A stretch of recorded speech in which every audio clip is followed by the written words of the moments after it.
Ninakusalimu kwa jina lipitalo majina yote. Hili sio jina la mtu awaye yote, bali ni jina la Bwana wetu Yesu Kristo. Ninakualika katika mfululizo wa masomo ya kesha la asubuhi. Hii ni mwaka 2026.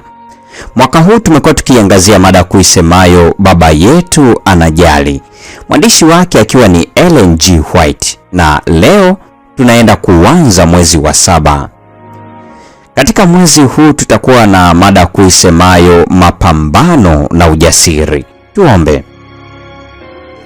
Baba yetu mtakatifu uliye mbinguni, jina lako litukuzwe sana. Asante kwa ajili ya nafasi ya kujifunza neno lako siku ya leo. Tunajikabidhi miguuni pako, tukiomba uwepo wako uende pamoja nasi. Tunakushukuru kwa ajili ya wakati wote uliokuwa pamoja nasi, na tunajikabidhi kwako kwamba utembee nasi sasa na hata milele. Amina. Julai 1, mada ikisema kosa moja la gharama kubwa. Limejengeka katika kitabu kile cha Mhubiri sura ile ya 7:29, ambapo neno la Mungu linasema, Mungu amemfanya mwanadamu mnyofu, lakini wamebuni mavumbuzi mengi. Kitabu cha Mwanzo kinatoa taarifa dhahiri kabisa kuhusu maisha ya kijamii na ya mtu binafsi, na bado hatuna rekodi ya mtoto aliyezaliwa kipofu, kiziwi, kiwete, mlemavu au punguani. Hakuna mfano wowote ulioandikwa wa kifo cha kawaida katika uchanga, utoto au ujana wa mapema. Hakuna maelekezo ya wanaume na wanawake wanaokufa kutokana na magonjwa. Taarifa za vifo katika kitabu cha Mwanzo zimeandikwa hivi: siku zote za Adamu alizoishi ni miaka 930, naye akafa. Siku zote za Seti ni miaka 912, akafa. Mungu alimjalia mwanadamu nguvu kubwa sana ya uhai kiasi kwamba ameweza kuhimili mkusanyiko wa magonjwa ulioletwa juu ya jamii kutokana na tabia mbaya, na ameendelea kuwapo kwa miaka 6,000. Ukweli huu kwa wenyewe unatosha kututhibitishia nguvu ya nishati ya umeme ambayo Mungu alimpa mwanadamu wakati wa kuumbwa kwake. Ikiwa Adamu wakati wa kuumbwa kwake angekuwa hajajaliwa nguvu ya uhai mara 20 zaidi ya ile ambayo wanadamu wanayo sasa, basi jamii kwa tabia zao za sasa za kuishi kinyume na sheria za asili isingekuwapo. Mungu hakuumba jamii katika hali yake dhaifu ya sasa. Hali hii ya mambo si kazi ya Mungu, bali ni kazi ya mwanadamu.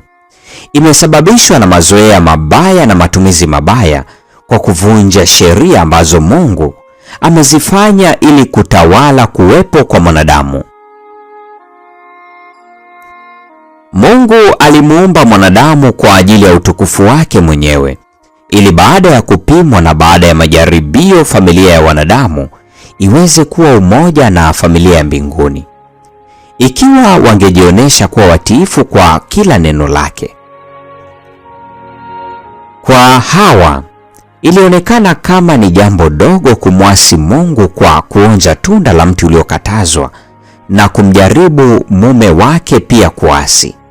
Lakini dhambi yao ilifungua milango ya dhiki duniani. Ni nani anayeweza kujua katika wakati wa jaribu matokeo ya kuogofya ambayo yatatokana na hatua moja mbaya? Mpendwa wa mfuatiliaji wa mfululizo wa masomo haya ya kesha la asubuhi, leo ni Julai 1, mada ikisema kosa la gharama kubwa. Huo ndio mwisho wa mada yetu nzuri siku ya leo. Neema ya Bwana wetu Yesu Kristo, pendo la Mungu na ushirika wa Roho Mtakatifu dumu kuwa pamoja nasi sasa na hata milele. Amina.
matendo yako Bwana, sitanyamaza nitasifu.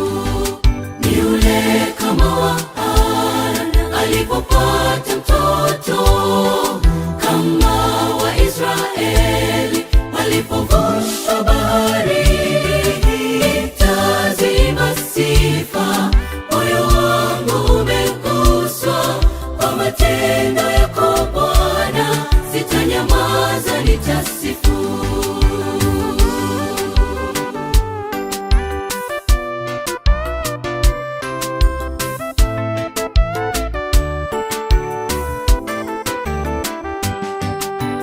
Hata tusipoyakumbuka ni mangapi alifanya, hatukuomba, yamefanywa ushuhuda kwetu. Tukijaribu kumbuka tulipopata magumu, ni vipi tuliyashinda kama si kwa Bwana wetu.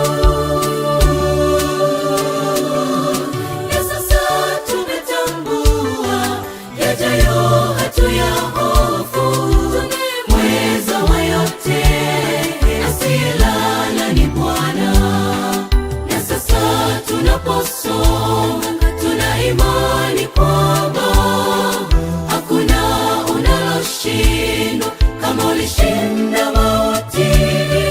Twema kwa ujasiri, mioyo yetu yaamini, unayo kesho yetu Bwana, watuwazia yalo mema.